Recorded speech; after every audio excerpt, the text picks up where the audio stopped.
What would you do if someone you loved, someone you trusted completely, someone you had just married and supported financially, suddenly turned that trust into your worst nightmare? So why did you take her from my knees? Like, I don't understand. I would respect him more if he tell me why. What if your generosity, your success, your very attempt to build a life together became the reason someone wanted to destroy you? On October 25th, 2023, in Dallas, Texas, a successful 35-year-old entrepreneur named Dishaye Stevenson was found shot dead on the side of Murdoch Road at 7:20 in the morning. But this wasn't a random act of violence. This wasn't a robbery gone wrong. This wasn't even a case of being in the wrong place at the wrong time. The person who pulled that trigger was the man who had promised to love and protect her, the man she had recently married, the man she had supported through thick and thin, the man she had gifted $10,000 cash to on his birthday, money that came from her own hard work and entrepreneurial success. Michael Smith, her 39-year-old husband, was arrested that same day and charged with her murder. He's currently sitting in Dallas County Jail on a $1 million bond, but no amount of money can bring back the vibrant woman whose only crime was loving too deeply and giving too generously. This case forces us to confront uncomfortable questions about relationships, money, success, and jealousy. It makes us wonder, when does love turn deadly? When does providing for someone become a threat to your own life? And how many warning signs do we miss when we're looking at someone through rose-colored glasses? We definitely need strength. We need prayers. It's a big one. Stay tuned as we reveal everything about this case. Drop a comment and let me know what you think about this story. Welcome to our channel. Make sure to hit the subscribe button. Like and share this video to help raise awareness and spread caution. Let's begin. At 35 years old, Dishaye was what many would consider a success story. She was an entrepreneur who had managed to create financial stability in a world where that's increasingly difficult to achieve. But her success wasn't just about personal gain. It was about taking care of the people she loved most. Dishaye was a devoted mother to her 17-year-old daughter. Think about that for a moment. Her child was just 1 year away from becoming an adult, just beginning to see the world through mature eyes, just starting to understand the sacrifices her mother had made to give her opportunities. That teenager is now navigating the world without the woman who had been her foundation, her example of what hard work and determination could achieve. But Dishaye's responsibilities didn't end with her daughter. She was also the primary caregiver for her paralyzed mother. This wasn't a choice made out of obligation. This was love in action. While many people her age were focused solely on building their careers or starting families, Dishaye had taken on the profound responsibility of caring for a parent who couldn't care for herself. Her entrepreneurial spirit wasn't born from a desire for luxury or fame. It was born from necessity, from love, from the understanding that she was a pillar holding up not just her own life, but the lives of the people who mattered most to her. This context makes her generosity toward Michael even more significant and more tragic. When someone is already supporting a teenager and a paralyzed parent, when someone is building a business from the ground up, when someone is juggling the responsibilities of being a daughter, mother, and entrepreneur all at once, the decision to also financially support a romantic partner takes on deeper meaning. Dishaye wasn't throwing money around carelessly. She wasn't someone who had endless resources to burn. Every act of generosity came from somewhere real, somewhere that mattered. The $10,000 birthday gift wasn't pocket change. It was a significant gesture from someone who understood the value of every dollar because she worked for every dollar. Those who knew her described a woman who was driven but not ruthless, successful but not selfish. She had managed to build financial independence while maintaining her role as a caregiver and mother. That kind of balance doesn't happen by accident. It requires planning, sacrifice, and an incredible work ethic. But perhaps most importantly, Dishaye was someone who believed in love. Despite all her responsibilities, despite the pressure of supporting multiple people, despite the challenges of building a business, she had opened her heart to Michael Smith. She had made room in her complex, demanding life for romance, for partnership, for the hope that she could share her success with someone who would celebrate it rather than resent it, The relationship between Dishaye and Michael Smith represents one of the most complex and heartbreaking aspects of this case. Here was a woman who had every reason to be cautious about sharing her life with someone new, yet she chose to open her heart completely. When two people come together, they bring their entire histories with them. Dishaye brought her entrepreneurial success, her financial independence, her role as a mother and caregiver, and her generous spirit. Michael brought his own background, his own struggles, and unfortunately, his own demons. The wedding that brought them together wasn't just a celebration. It was a financial investment that Dishaye made in their shared future. When she chose to support the cost of their lavish ceremony, she was making a statement about her commitment to their relationship. She was saying, in the most public way possible, that she believed in what they were building together. But generosity in a relationship requires something crucial from the receiving partner: gratitude, appreciation, and emotional security. When someone consistently gives to their partner, the healthy response is recognition of that gift, respect for the sacrifice it represents, and a desire to contribute to a relationship in whatever ways are possible.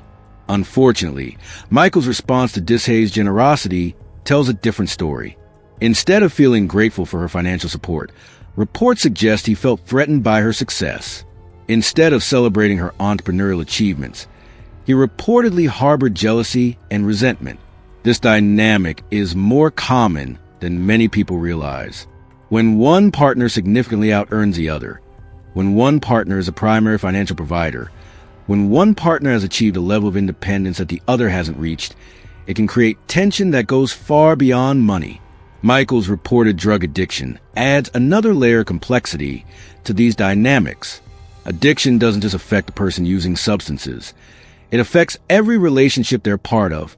It creates instability, unpredictability, and often financial strain. For someone like Dishaye, who has already supported her daughter and mother, taking on a partner with addiction issues meant taking on even more responsibility. The jealousy that Michael reportedly felt toward Dishaye's success becomes even more troubling when viewed through the lens of addiction. Substance abuse often comes with feelings of shame, inadequacy, and resentment. When someone is struggling with addiction, watching their partner thrive can feel like salt in an already painful wound. But here's what makes this case so tragic. Dishaye's generosity should have been seen as love, not as a threat. Her financial support should have been viewed as partnership, not as control. Her success should have been celebrated, not resented. Instead of seeing her $10,000 birthday gift as evidence of her love and commitment, Michael may have seen it as a reminder of his dependence.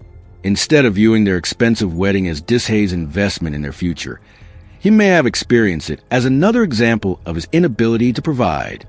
Michael Smith's struggle with drug addiction wasn't just a personal battle. It was a force that infected every aspect of his relationship with Dishaye. Addiction created a worldview where everything revolves around the substance, where every relationship becomes secondary to the need for drugs, where every interaction is filtered through the lens of shame and desperation. The financial dynamics made this even more complicated. Dishaye wasn't just successful, she was a primary earner, the financial decision-maker, the person who could afford to give $10,000 birthday gifts. For someone already struggling with feelings of inadequacy due to addiction, being financially dependent on a partner can feel like the ultimate humiliation. But Michael's jealousy wasn't just about money. It was about control, about respect, about his perception of his role in the relationship. Traditional gender roles often dictate that men should be providers, protectors, financial leaders.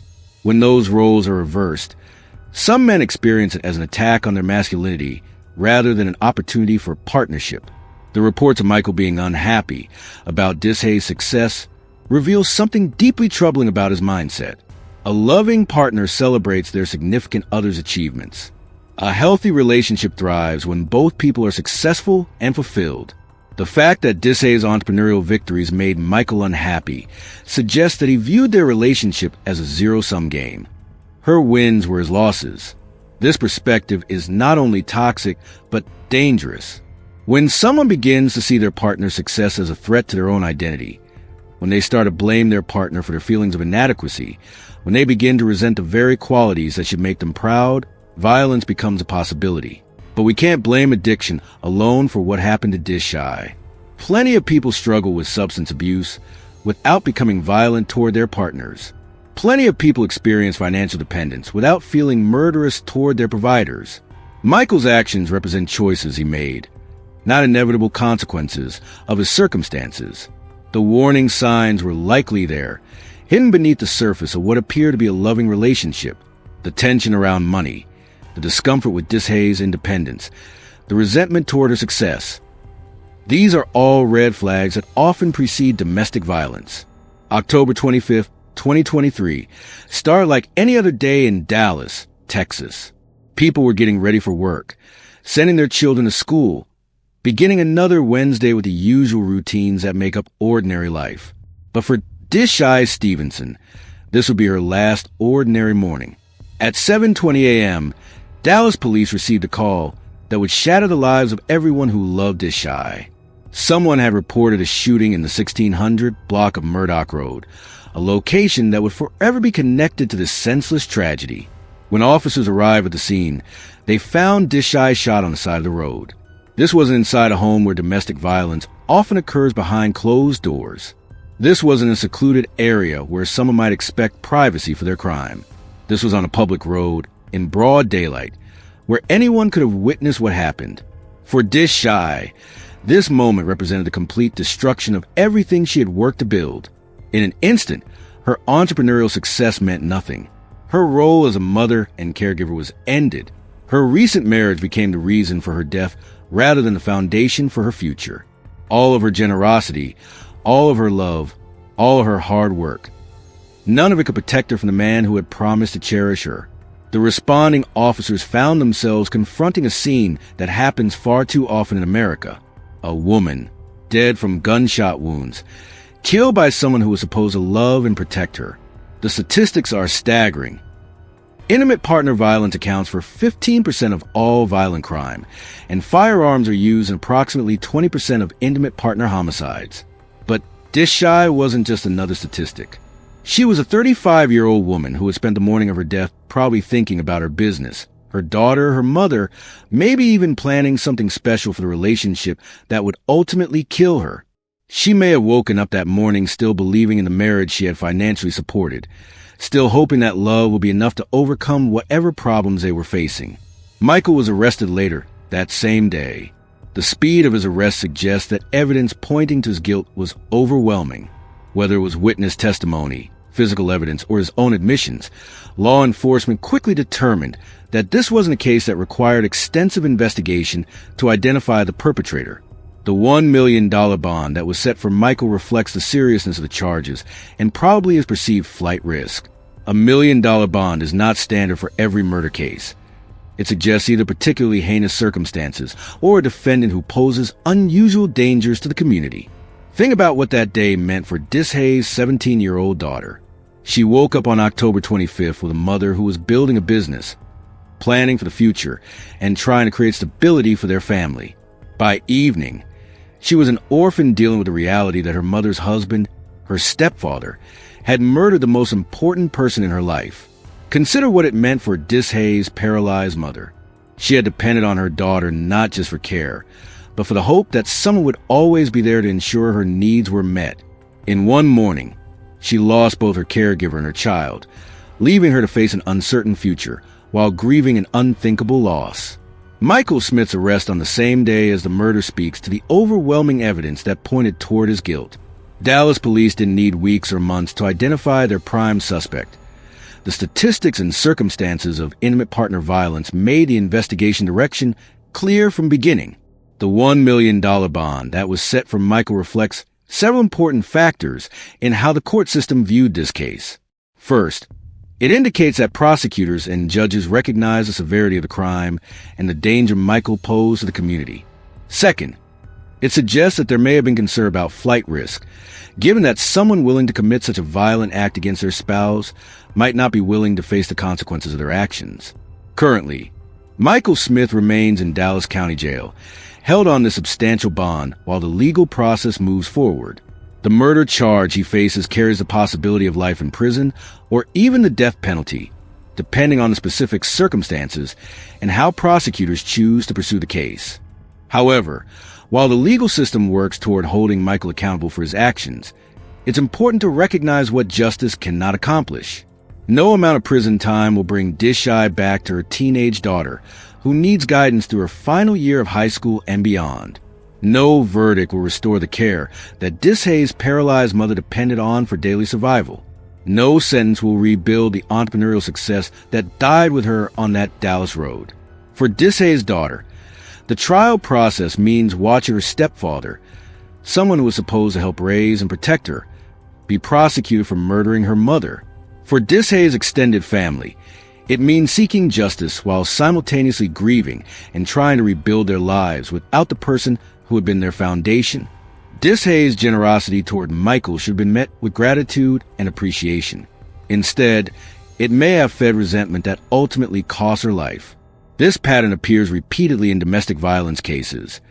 The victim's positive qualities, their success, independence, kindness, or financial stability, become the very reasons they're targeted for abuse. For anyone reading this who recognizes themselves in Dishaye's situation, understand that your partner's jealousy of your achievements is not your fault, and it's not your responsibility to make yourself smaller to accommodate their insecurities. You should never have to dim your light to make someone else comfortable with their darkness.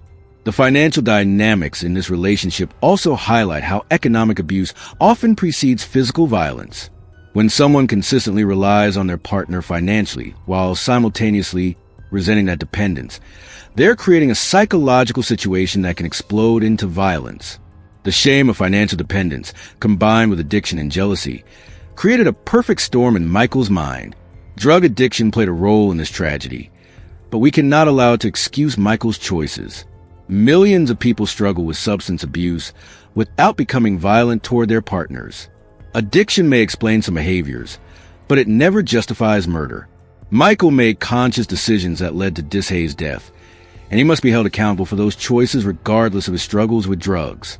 If you're in a relationship where your partner resents your success, controls your finances, expresses jealousy about your achievements, or makes you feel bad about your independence, please reach out for help.